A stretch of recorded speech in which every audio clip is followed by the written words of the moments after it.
Hey guys, I thought it was about time I made a video about how to deal with negative thoughts, as I have had a few requests for this for a while now, and I do believe I have some interesting insights when it does come to this topic, as I know what it's like to constantly dwell on negative thoughts until it just festers into my subconscious mind and grows into this cancerous entity, and I just end up going to this downward spiral. And I know how hard it can be to get out of that cycle and to become positive. So with thoughts, right, it's not like we can just stop thinking. That's impossible. Doesn't matter how enlightened you are. We're always going to get thoughts which include negative thoughts. But with that, it's not necessarily about how many negative thoughts come into your mind. It's more about which thought you choose to invite in or not. So think of a thought as a person. A person comes into your front door, knocks on the door, you go out, you open the door, you see who it is. And then from that moment on, you have to decide whether or not you're going to invite this person into your house. Is this someone that you want to be around, right? And that's the thing. A lot of people with negative thoughts not only invite it in to their house, but they'll entertain it for hours. They'll cook them a feast. They'll play Nintendo, like Mario Kart. They'll cook a Barbie. Then they'll even invite more friends over. And this can be very, very destructive. Because the more awareness you give a thought, the more it solidifies into your everyday reality. So then what you do when a negative thought does arise is that you just think of something positive that makes you feel good straight away. Don't think about it. Straight away, move on to something that's going to make you feel good. And if you find that the more you ignore it, the louder that thought bangs on your front door, then change your environment, go for a walk, do some exercise, listen to your favorite music. Just do something that's going to put you in a state of being that you want to be in. And this is not about ignoring your problems or anything like that, because that's more negative emotions, and that's your body trying to tell you something. That's a different topic, which I'm not going to talk about here. But with thoughts, you got to think that a lot of the thoughts that enter your mind aren't even yours, yeah? The subconscious mind is a vast, vast ocean, and this is why it's so important on just the things that you do in your everyday life. First of all, language.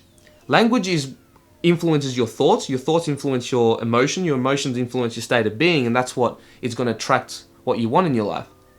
So it's all interconnected, and it all starts with language. Be careful of the words that you're using. Like, do you use self-destructive language every day?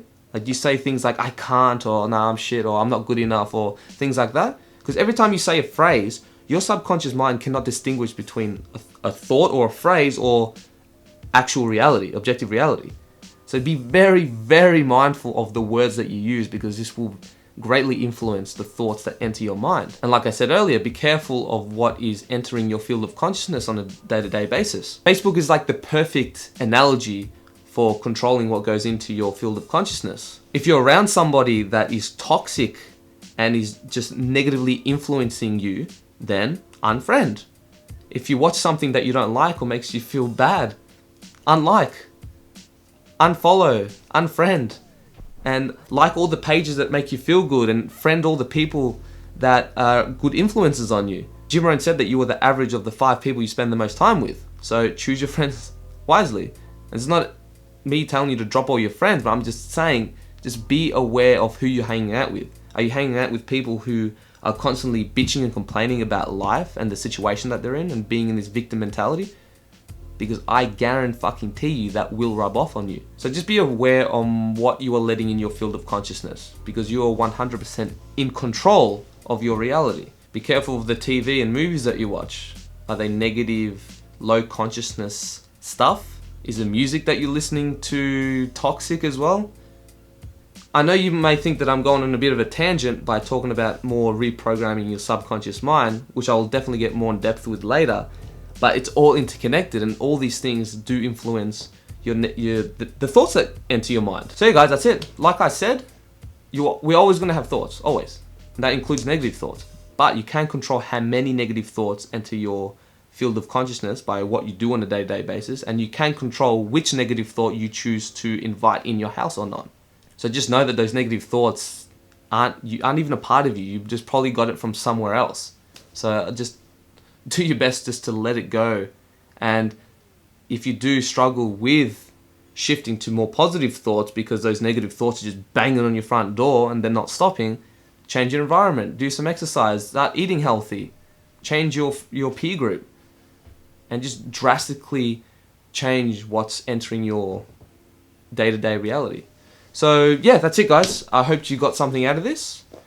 And if you haven't already, please subscribe. Really appreciate it. Have a good one, and I'll catch you guys on the next video. Peace.